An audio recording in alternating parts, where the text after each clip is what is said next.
Abbé mën nga présenté wu. Voilà, maa ngi tudd Abbé Isidore Laurent Faye maa nekk vicaire fii ci Ngaskop te li ñuy waajal di journée du monde rural mouvement boobu man lañ ko dénk fii ci wàllu Ngaskop.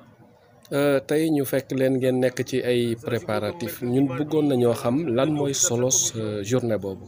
Voilà, solo journée boobu mooy ñu rassembler ñëpp ñi nga xam ne ñu ngi ci àll bi maanaam ñëpp ñi nga xam ne ñu ngi ci dans le monde rural donc li lee à tax ba ñu at bu nekk donc commencé nañu il y a de cela 3 ans.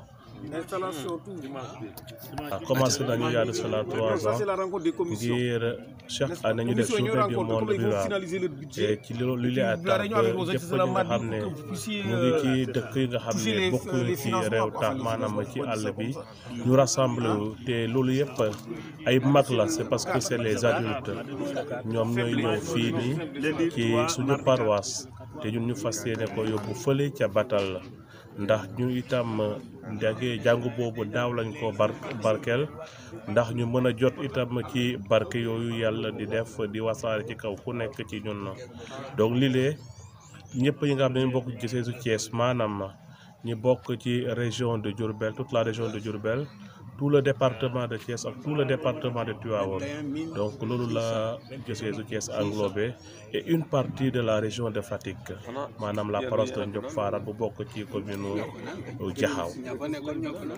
mu nekk loo xamante ni dafa am solo ci comme ni nga ko waxee ci baykat yi mais aussi tamit ci ñuy sàmm donc ñu bëggoon xam daal nan la ñuy parampàccee bis bi ak ñan ñoo koy teewe.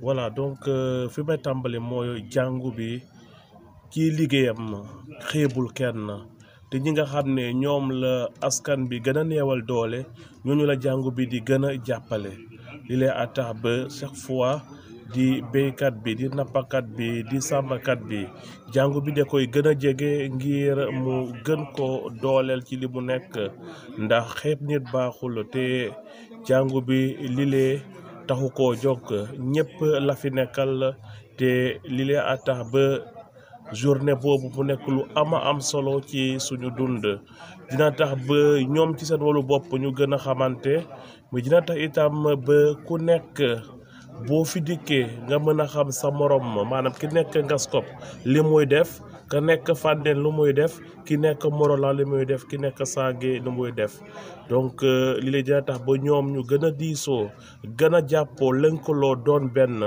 ndax doole mbooloo mooy doole te bu ñu lokkaloo doon benn seen liggéey dina gën a taxaw te seen taxawaay dina gën a jekk ci dundu jàngu bi ci dundu Sénégal bépp. léegi est-ce que mën nañoo xam bis bi naka lañ koy doxalee naka la ak kañ lay commencer ak ñaata fan lay am.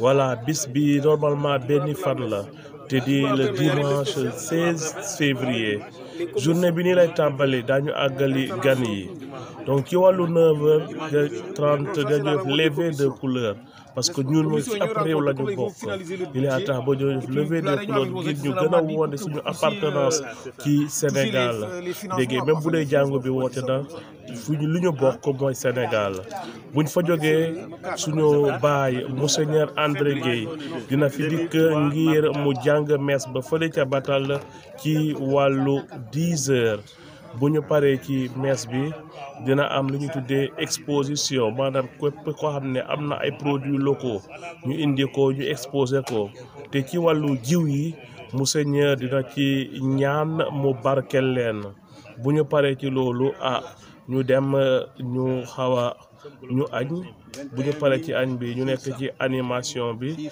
donc toujours exposition bi dina commencer dina wéy te li lee a tax ba mu doon lu ama am solo te ca ngoon sa suñu baay mu soññ dina barkeel ñëpp mu ñaanal ñëpp ñu ku nekk dellu fa nga jóge ci jàmm.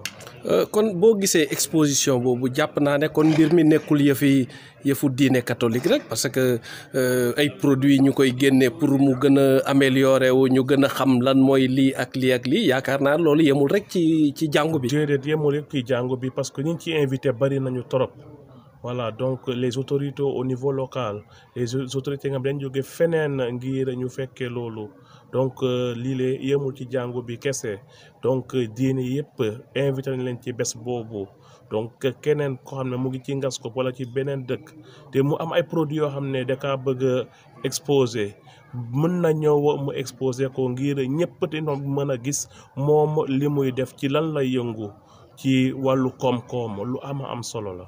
Je m'appelle l'abbé Isidore Laurent Faye.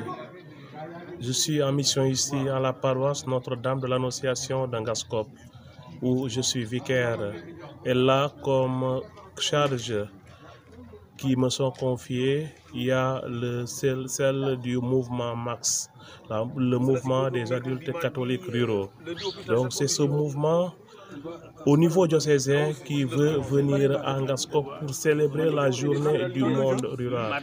Cette journée nécessite beaucoup d'organisation.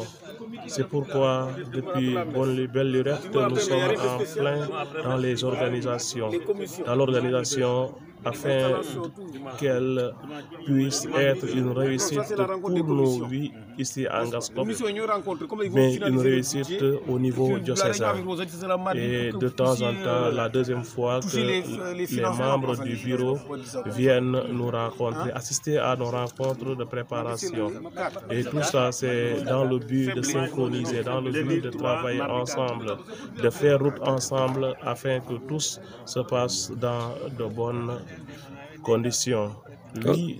Est-ce que vous pouvez nous expliquer véritablement qu'est-ce que c'est que cette journée-là? Oui, cette journée pour l'Église, donc au niveau de la pastorale de l'Église, nous misons beaucoup sur le monde paysan, le monde rural.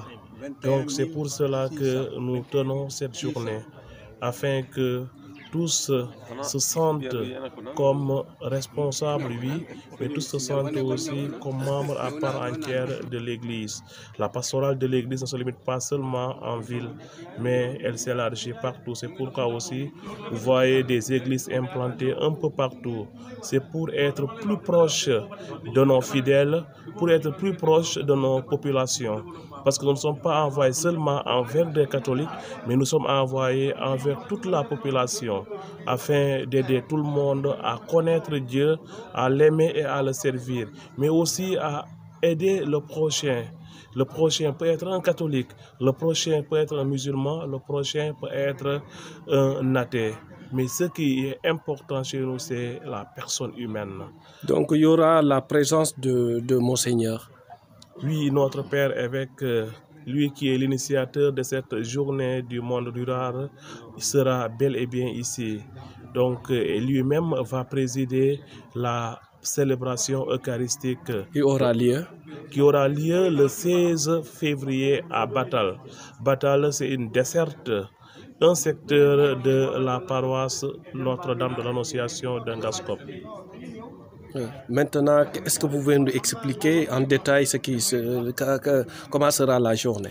Oui, la journée commencera par l'accueil des invités. Et à 9h30, nous ferons la levée des couleurs pour signifier notre appartenance et notre fierté d'appartenir à ce pays. Donc, c'est pour cela que nous ferons cette levée des couleurs qui connaîtra, oui, la présence des élèves qui sont au niveau de l'école privée catholique, qui nous aideront aussi à chanter l'hymne national. Après cela, ce sera l'installation et en plus, commencera à 10h la célébration eucharistique présidée par notre Père évêque Monseigneur André Gueye. Et juste après la messe, il y aura la visite de stand où il y aura l'exposition de quelques produits locaux. De toute personne qui désire venir à Ngaskop, que cette personne soit catholique ou musulmane ou une autre religion, et on invite toutes ces personnes à venir exposer leurs produits afin que ceux qui viendront de loin puissent voir et savoir qu'au niveau du Bawol, nous faisons quelque chose et on a aussi une richesse. Merci beaucoup, monsieur. Merci. Merci. Bonjour, monsieur. Est-ce que vous pouvez vous présenter d'abord? Oui, je m'appelle Prosper Kama. Prosper Kama. Oui, je suis de la paroisse Saint-Joseph, travailleur de Nolol. Je suis le président diocésain du mouvement MAX, c'est-à-dire le mouvement des adultes catholiques du Sénégal, au niveau diocésain de Thiès. Est-ce que vous pouvez nous parler de ce mouvement? Oui, ce mouvement a été créé en 1996 par la conférence épiscopale à Poponguine et reconnu aussi au niveau de l'administration par le ministre de l'Intérieur. Sous le récépissé, donc j'ai le numéro ici avec moi. Je ne peux pas dire par cœur, mais quand même c'est reconnu officiellement par l'État. Ok, est-ce que vous pouvez nous énumérer les grands objectifs quand même du mouvement? Oui, les grands objectifs du mouvement, c'est surtout, nous sommes là pour défendre le monde rural. En quelque sorte. Pour défendre notre mission, c'est d'être là pour être vraiment, je peux dire, auprès des autorités administratives, les financements, essayer d'ouvrir les yeux au monde rural pour qu'ils sachent exactement, qu'ils sachent le droit. Donc au-delà de l'aspect religion, il y a quand même l'aspect de réunir tous les paysans, tout le monde rural. Tout le monde rural, effectivement, c'est surtout quand on parle de journée du monde rural, c'est surtout ça, pour vraiment honorer le monde rural, honorer les paysans, vraiment leur prouver qu'ils sont la base du développement. Donc dans votre programme, il y a l'exposition des produits, de tout ce qui... Donc là, quel appel lancez-vous aux paysans et au monde rural? Bon, il y aura l'exposé des produits locaux, comme je l'ai dit tout à l'heure en réunion avec le groupe que vous avez vu là-bas. L'exposition ce jour-ci, comme on l'a toujours fait avec les 4 précédentes éditions, on demande aux gens de venir avec leurs produits locaux, ce qu'ils cultivent. Donc ils viennent exposer pour prouver aux autres qui viennent donc voilà ce qui se cultive dans ce milieu-là comme mil, niébé et autres. Donc c'est ça l'exposition. Donc c'est ouvert à tout le monde. C'est ouvert à tout le monde, tout le monde. C'est pas seulement le mouvement, mais tout le monde. Toutes les populations. On demande tout un chacun, toute une chacune qui veut exposer les produits dont ils bénéficient comment dire là, dans ces activités. Ils les amènent. Et vous êtes honoré par la présence de Monseigneur. Monseigneur, nous sommes tellement très honorés par la présence de notre évêque, notre père évêque diocésain. C'est lui le responsable diocésain. Et c'est lui-même qui a initié cette journée. Donc quel appel lancez-vous aux populations de Bambey et surtout des internautes qui vous suivent? Donc l'appel que nous lançons aux populations du département de Bambey, c'est qu'on invite tout le monde à venir massivement ce jour-ci pour vraiment honorer le monde rural. Les paysans. Vous pouvez nous rappeler le jour? Le jour, c'est le 16 février, dimanche 16 février 2020. Merci. Ok. Vous pouvez revenir en wolof. Waaw man maa ngi tudd Prosper Kama dëkk paroisse bi ñu wax paroisse Saint-Joseph liggéeykat bu Ndondol. Man maay président diocésain bu mouvement bi. man diocèse Thiès man maa jiite mouvement bi. maay président bi. ngeen am bis bu am solo mu nekk kii bi waaye balaa ñu ciy wax dañu bëggoon nga présenter ñu mouvement bi nga xam association bi nga xamante ni ñoom ñoo war a def bii bés. Merci.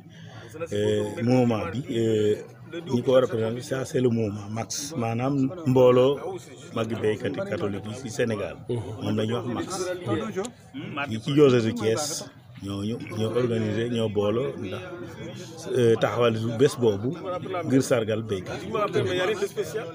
donc mu nekk bis boo xamante ni Monseigneur tamit màggal na ko ndax présence am. waaw mu ngeen màggal na ko lool parce que moom ci boppam moo ko sos depuis 2015 moo ko sos ñu def chaque année ñu seet benn paroisse ci diocèse bi jagleel ko mouvement jagleel ko journée bi ñu dem def ko journée bi monde rural. Et ça mobilise tout le diocèse maanaam diocèse bi yëpp la ñuy woo ko. ci tënk nan nga ñu mën a wax expliquer mouvement bi ak lan moo ko tax a jóg. mouvement bi li ma la mën a expliquer mooy mbootaayu béykat yi catholique yu mag yi nekk Sénégal. loolu mooy turu mouvement MAX. donc moom lay mouvement des adultes catholiques du Sénégal. li ko tax a jóg mooy wax naa ko sànq ci nasaraan. mooy sargal béykat yi jàppale béykat yi. ubbi seen bët yéen yi. te taaw tem ngir jàppale leen maanaam nekk seen avocat. te loolu amu leen ci xaaj ak seen. amuñ ci xaaj ak seen. waaw ngir ñu respecté béykat ci seen droit. donc ci exposition ba nar a am aussi woo ngeen ci ñëpp. muy catholique muy jullit muy ku mu mën di nekk nga ñàkk a gëm dara sax. baykat na nga nekk baykat waaw na nga nekk béykat ñëpp la ñu woo foofu. bàyyiwuñu kenn amul xaaj ak seen. béykat jullit ak catholique ak ñàkk a nekk jullit ñëpp la ñu woo bés boobu. mën nga ñëw fàttali bés bi. bés bi dimanche bi ñu wax fukki fan ak juróom-benn ci weeru février bi ñu dugg si bés boobu la. jërëjëf mu nga am fale gox gi ñu wax Batal ci paroisse su Ngaskop. jërëjëf jërëjëf. man maay Félix Faye. bon catéchiste paroisse su Ngaskop. ngeen am journée bu mag d'abord boo ñu ko fàttalee ngeen wax ñu solo bis bi. bon solo su bés bi journée bi mooy journée monde rural. waa mouvement MAX ñu di ko wax mouvement des adultes ruraux catholiques. ñi nga xam ne ñoo nekk ci Sénégal ñoom ñoo ko initié. depuis bi mooy 5e édition. léegi yéen ngeen bis boobu ngeen woo ci ñan ak ñan ngeen ko tuddee ak ñan ngeen ki kan moo koy teewee est-ce que mën nga ñëcc dellu si. waaw bés boobu monseigneur moo koy teewee mooy présider messe bi. ñi ñu tudde bés bi aussi ñooy suñu naataango waa IRAP. bés bi ñu ngi ci seenu aussi képp koo xam ne yaa ngi yëngu ci monde rural bi ci kaw gi ak lépp loo xam ne lépp loo xam ne moom ngay liggéey ci mbirum paysan maanaam embouche ak yeneen ñëpp ñu ngi leen woo ci bés bi ñëpp ku nekk na ñëw. ñëpp nañu dañoo war a ñëw teewe bés bi jële ci njëriñ yokk fi sa xalaat aussi. est-ce que loolu mën nga cee dellu ci français. jàngoo ko léegi lan nga ci mën a yokkaat kon ci li nga wax léegi. bon li ma ci mën a yokkaat mooy bon peut-être di rafetlu bés bi ñu tànn ko fii ci Bawol. ndege deuxième fois bi lañ ko tànn fii Bawol ndax première fois bi Ndondol la woon. deuxième fois bi ñu tànn ko fii Bawol ci paroisse Ngaskop.